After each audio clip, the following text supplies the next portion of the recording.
اس وقت شیر افضل مروت عمران خان سے ملنے کے بعد آ رہے ہیں، بہت خوش نظر آ رہے ہیں۔ مروت صاحب، کافی دنوں بعد آپ کی ملاقات ہوئی ہے عمران خان صاحب سے احتجاج کے حوالے سے اور دیگر جو ذمہ داریاں آپ کو سونپی جانی تھی، کیا باتیں ہوئی بتائیے گا خان صاحب سے آج ملاقات میں؟ بسم اللہ الرحمن الرحیم۔ خان صاحب سے ملاقات ہوئی، کافی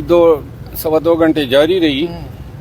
اس دوران توشاخانہ 2 میں ٹرائل جو ہو رہے تھے اس میں بھی میں نے بطور وکیل پارٹیسپیٹ کیا۔ تو جب میں خان کے پاس پہنچا تو عین اسی وقت میری غیبت ان کے سامنے ہو رہی تھی کہ میں پہنچ گیا، اور یہ غیبت کا لامتناہی سلسلہ ہے۔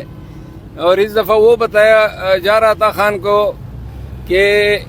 یہ جو ہمارے ساتھی ٹوٹے ہیں نا، جو بک گئے، ان کا علم ہمیں کم و بیش 1 مہینہ قبل سے تھا، لیکن یہ باتیں شاید مصلحت کے تحت مخفی رکھی گئی، یا شاید اس امید پہ کہ خبریں غلط ہوں گی اور کوئی member of the national assembly میں لائن نہ ہو جائے، بدنام نہ ہو جائے۔ لیکن ہوا وہی جن کا ہمیں پتہ تھا، لیکن خان صاحب کو بھی ان چیزوں کا علم نہیں تھا، لا علم تھے۔ اور میں نے کل ایک چینل کو انٹرویو دیتے ہوئے کچھ باتیں کی تھی جس پہ شاید آج جنگ اخبار میں کوئی خبر بھی آئی ہے، تو ان کو جواز بنا کے کہا گیا تھا، خان صاحب کو بتایا جا رہا تھا۔ تو میں نے خان صاحب کو کہا، میں نے کہا میں تو تھک گیا ہوں،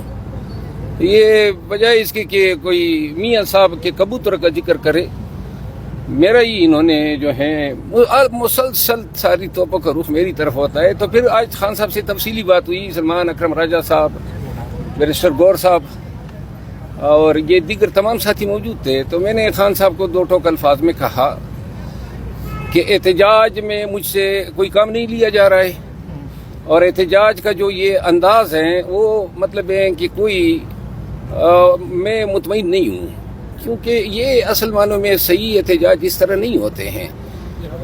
اب احتجاج ہم اس نہج پہ، اس مقام پہ پہنچے ہیں جہاں ایک ہی احتجاج ہونا چاہیے، آپ کشتیاں جلا کے جائیں۔ 2 ٹوک انداز میں آپ کا موقف ہو کہ اب احتجاج ہوگا، ڈی چوک پہ ہوگا، دھرنا ہوگا، چاہے وہ 10 دن چلے یا 100 دن چلے، لیکن یہ آپ نے نیت بنانی ہے کہ اب ہم نے ڈی چوک پہ دھرنا دے کے خان کی رہائی کے لیے، فری خان نہ ہو۔ یہ بھی میں نے خان کو کہا کہ ہمارا فی الوقت 1 پوائنٹ ایجنڈا ہونا چاہیے۔ اور بہت سی باتوں سے خان صاحب نے اتفاق کیا، ماضی میں بھی کر جاتے ہیں، احکامات بھی دے جاتے ہیں، لیکن بعد میں ان پہ عمل درآمد نہیں ہوتا ہے۔ میں نے خان صاحب کو مثال دی، میں نے کہا کہ 22 اگست کو جب جلسہ تھا تو اس سے پہلے ہم نے میڈیا پہ بڑے بلند بانگ دعوے آپ سب کے سامنے کیے کہ اگر جلسہ نہیں ہوا تو جو ہیں چوڑیاں پہنا دے، یہ وہ۔ اب اگر ہمیں پتہ ہوتا کہ مؤخر ہونا ہے تو ہم یہ باتیں کس طرح کرتے، لیکن چونکہ ان بورڈ ہی نہیں تھے، میں نے کہا آئندہ اگر کوئی احتجاج ہوگا اور ہم ایسے بلند بانگ دعوے کرتے ہی نہیں ہیں جو پورے نہ کر سکے، لہذا پھر جو بعد میں ہم نے ویڈیوز وغیرہ بنائی، ہم نے کوئی ایسے دعوے نہیں کیے، کیونکہ محتاط ہو گئی، چیزیں ہماری ہاتھ میں نہیں ہوتی ہے تو اوپر سے کیا دعوے کر سکتے ہیں۔ خان نے آج اتفاق کیا کہ احتجاج کی، اور دوسرا میں نے علی امین خان کے حوالے سے بتایا، میں نے مشال بیٹی ہوئی تھی، میں نے کہا کہ بے شک اس کا بڑا اچھا کردار ہے، بڑی اچھی اس نے ڈیلیور کیا ہے، اس کے بیانات بڑے اعلیٰ ہیں، اور پھر احتجاج میں جو کردار ہیں وہ اکلوت علی امین خان کا ہے۔ تو لہذا خان صاحب نے ایک بات کہی جو خان صاحب کی رائے تھی کہ علی امین اگر ڈی چوک میں جو گرفتاری سے بچنے کے لیے انہوں نے جو کوششیں کی، شاید گرفتار ہونے کی صورت میں یہ بات انتظامیہ کے گلے پڑتی، تو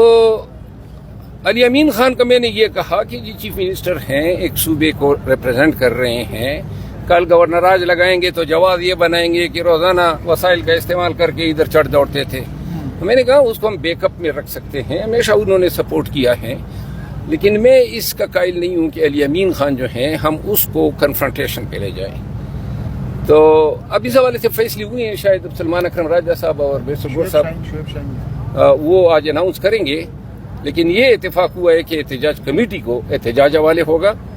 جس میں خان صاحب نے میاں اسلم صاحب کا نام بتایا کہ ان کو بھی رکھیں، علی امین خان کو بھی رکھیں،